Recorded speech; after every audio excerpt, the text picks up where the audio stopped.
हाँ, तो चलिए दोस्तों, आपका हमारे चैनल एम ज्ञान स्टडी में स्वागत है।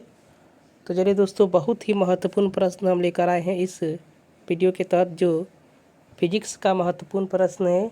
और वीडियो को लास्ट तक देखिए, क्योंकि बहुत ही महत्वपूर्ण प्रश्न है, बिल्कुल वीवीआई प्रश्न है। तो चलिए दोस्तों, हम प्रश्न को स्टार्ट करते हैं। पहला प्रश्न आप स्क्रीन पर देख सकते हैं। कह रहा है कि किसी वस्तु का प्रतिबिंब नेत्र के किस भाग पर बनता है, यानी नेत्र में किसी वस्तु का प्रतिबिंब कहाँ बनता है। ऑप्शन है कॉर्निया, रेटिना, पुतली, आइरिस। तो इसका राइट आंसर हो जाएगा ऑप्शन नंबर बी, यानी रेटिना पर बनता है किसी वस्तु का प्रतिबिंब नेत्र में। तो चलिए दोस्तों, अगले प्रश्न की तरफ चलते हैं। प्रश्न को नोट करते जाइए। तो चलिए दोस्तों, अगला प्रश्न आप देख सकते हैं स्क्रीन पर, देख सकते हैं आप स्क्रीन पर। अगला प्रश्न बोल रहा है कि मानव नेत्र में किसी वस्तु का प्रतिबिंब कैसा बनता है। ऑप्शन ए है काल्पनिक, सीधा तथा छोटा। ऑप्शन बी है काल्पनिक, उल्टा तथा बड़ा। ऑप्शन सी है वास्तविक, उल्टा तथा छोटा, वास्तविक, उल्टा तथा बड़ा। तो इसमें ऑप्शन में जो सही आंसर होगा वो हम आपको बता देना चाहेंगे। Option number C, option number C जो कर है वास्तविक बनता है, उल्टा बनता है तथा छोटा बनता है। तो नेत्र के अंदर किसी वस्तु का प्रतिबिंब जो बनता है वो उल्टा बनता है, और किस प्रकार का, वास्तविक बनता है और छोटा भी बनता है। चलिए दोस्तों, अगले प्रश्न की तरफ चलते हैं। अगला प्रश्न आप देख सकते हैं। कह रहा है सामान्य दृष्टि वाले युवा के लिए स्पष्ट दृष्टि की न्यूनतम दूरी कितनी होती है।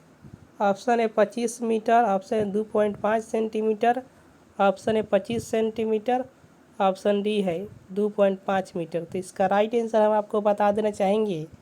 इसका राइट आंसर हो जाएगा ऑप्शन नंबर सी, यानी जो 25 सेंटीमीटर जो होती है स्पष्ट दृष्टि की न्यूनतम दूरी होती है। यानी मनुष्य सबसे कम दूरी तक की वस्तु कितना तक देख सकता है, 25 सेंटीमीटर तक। 25 सेंटीमीटर से कम दूरी की वस्तु को मनुष्य नहीं देख सकता है। चलिए दोस्तों, अगले प्रश्न की तरफ चलते हैं। अगला प्रश्न आप स्क्रीन पर देख सकते हैं। कह रहा है कि सामान्य नेत्र अधिकतम कितनी दूरी तक की वस्तुओं को साफ साफ देख सकता है। यानी जो सामान्य नेत्र होता है, कह रहे अधिकतम कहाँ तक, यानी कितनी दूर तक की वस्तुओं को साफ साफ देख सकता है। ऑप्शन ए है 25 मीटर, ऑप्शन बी है 2.5 सेंटीमीटर, ऑप्शन सी है 25 सेंटीमीटर, ऑप्शन डी है अनंत। इसका राइट आंसर हो जाएगा ऑप्शन नंबर डी, यानी अनंत तक की वस्तुओं को मनुष्य, यानी दूरी तक की वस्तुओं को साफ साफ देख सकता है। तो अधिकतम दूरी मनुष्य की कितनी होती है, अनंत होती है, और न्यूनतम दूरी कितनी होती है, 25 सेंटीमीटर होती है। इस बात को याद रखेंगे। चलिए दोस्तों, अगले प्रश्न की तरफ चलते हैं। अगला प्रश्न आप स्क्रीन पर देख रहे, कह रहा है कि आँख अपने लेंस की फोकस दूरी को बदलकर दूर या निकट की वस्तु को साफ साफ देख सकता है। आँख के इस गुण को कहते हैं, यानी कह रहे हैं आँख अपने लेंस की फोकस दूरी को बदल देता है, अपने आप बदल लेता है, और बदल करके दूर स्थित वस्तु है या निकट स्थित वस्तु है, उनको क्या करता है, साफ साफ देख लेता है। इसका इस गुण को कहते हैं। ऑप्शन है दूरदृष्टिता, असमंजन क्षमता, निकट दृष्टिता, जरा दूरदर्शिता। तो इसका राइट आंसर हो जाएगा ऑप्शन नंबर बी, यानी असमंजन क्षमता जो होती है, समंजन क्षमता जो होती है, इस गुण को कहा जाता है जब आँख अपने लेंस की फोकस दूरी को बदल लेता है और दूर या निकट की वस्तु को साफ साफ देख लेता है। तो चलिए दोस्तों, अगले प्रश्न की तरफ चलते हैं। अगला प्रश्न आप स्क्रीन पर देख सकते हैं। कह रहे हैं विभिन्न दूरियों पर की वस्तुओं के प्रतिबिंब को फोकस करने के लिए आँख के लेंस की फोकस दूरी किसके द्वारा परिवर्तित होती है। यानी विभिन्न दूरी पर की वस्तुओं के प्रतिबिंब को फोकस करने के लिए आँख के लेंस की जो फोकस दूरी जो होती है किसके द्वारा परिवर्तित होती है। ऑप्शन ए है पुतली, रेटिना, सिलियरी मांसपेशिया और परितारिका। तो इसका राइट आंसर हो जाएगा ऑप्शन नंबर सी, यानी सिलियरी मांसपेशियों के द्वारा क्या होती है, लेंस की फोकस दूरी किसके द्वारा परिवर्तित होती है, सिलियरी मांसपेशियों के द्वारा। चलिए दोस्तों, अगले प्रश्न की तरफ चलते हैं। अगला प्रश्न आप स्क्रीन पर देख सकते हैं। कह रहा है कि नेत्र लेंस की फोकस दूरी कम हो जाने से कौन सा दृष्टि दोष होता है। यानी मान लीजिए कि मनुष्य के नेत्र लेंस है, उसकी फोकस दूरी अगर कम हो जा रही है तो किस प्रकार की दृष्टि दोष होता है? तो ऑप्शन ए है निकट दृष्टि दोष, दूर दृष्टि दोष, जरा दूरदर्शिता, इनमें से कोई नहीं। तो इसका राइट आंसर हो जाएगा ऑप्शन नंबर ए, यानी निकट दृष्टि दोष उत्पन्न हो जाती है नेत्र की लेंस की जो फोकस दूरी जो होती है कम हो जाती है तब। चलिए दोस्तों अगले प्रश्न की तरफ चलते हैं। अगला प्रश्न कर है किस दृष्टि दोष में किसी वस्तु का प्रतिबिंब रेटिना के पीछे बनता है? ऑप्शन है निकट दृष्टि दोष में, ऑप्शन बी है दूर दृष्टि दोष में, ऑप्शन सी है जरा दूरदर्शिता में, ऑप्शन डी है इनमें से कोई नहीं। तो इसका राइट आंसर हो जाएगा ऑप्शन नंबर बी, यानी दूर दृष्टि दोष में जो होती है किसी वस्तु का प्रतिबिंब जो होता है रेटिना के पीछे बनता है। चलिए दोस्तों अगले प्रश्न की तरफ चलते हैं।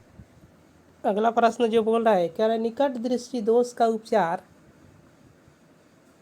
किस प्रकार के लेंस से किया जाता है?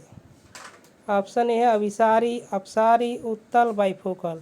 तो इसका राइट आंसर हो जाएगा ऑप्शन नंबर बी, यानी अपसारी लेंस के द्वारा किया जाता है निकट दृष्टि दोष का उपचार। इसे हम अपसारी लेंस को अवतल लेंस के नाम से भी जाना जाता है। तो अवतल लेंस भी आपके लिए ऑप्शन में दे सकता है, नहीं तो अपसारी लेंस भी दे सकता है ऑप्शन में। चलिए दोस्तों अगले प्रश्न की तरफ चलते हैं। अगला प्रश्न बोल रहा है दूर दृष्टि दोष वाली आँख साफ साफ देख सकती है, यानी जिस आँख में दूर दृष्टि दोष होता है वो कहाँ तक की वस्तु को साफ साफ देख सकती है, इस बात को पूछा जा रहा है। ऑप्शन है दूर की वस्तुओं को, निकट की वस्तुओं को, केवल बड़ी वस्तुओं को, केवल छोटी वस्तुओं को। इसका राइट आंसर हो जाएगा ऑप्शन नंबर ए, यानी दूर की वस्तुओं को साफ साफ देख सकती है दूर दृष्टि दोष वाली आँख। तो चलिए दोस्तों अगले प्रश्न की तरफ आप चलते हैं। अगला प्रश्न आप स्क्रीन पर देख सकते हैं, कह रहा है दूर दृष्टि दोष का उपचार किस प्रकार के लेंस से किया जाता है, यानी कौन सा लेंस है जिसके द्वारा दूर दृष्टि दोष का उपचार किया जाता है? ऑप्शन ए है अभिसारी, अपसारी, अवतल, बाइफोकल। तो इसका राइट आंसर हो जाएगा ऑप्शन नंबर ए, अभिसारी लेंस के द्वारा किया जाता है दूर दृष्टि दोष का उपचार। इसे हम उत्तल लेंस भी कहते हैं। उत्तल लेंस भी पूछ सकता है आपसे एग्जाम में, नहीं तो अभिसारी लेंस भी आपको दे सकता है एग्जाम में। चलिए दोस्तों अगले प्रश्न की तरफ चलते हैं। अगला प्रश्न आप स्क्रीन पर देख सकते हैं, कारण जरा दूरदर्शिता का उपचार किस प्रकार के लेंस से किया जाता है? ऑप्शन है अभिसारी लेंस, अपसारी लेंस, अवतल लेंस, बाइफोकल लेंस। तो इसका राइट आंसर हो जाएगा ऑप्शन नंबर डी, यानी बाइफोकल लेंस के द्वारा जरा दूरदर्शिता का उपचार किया जाता है।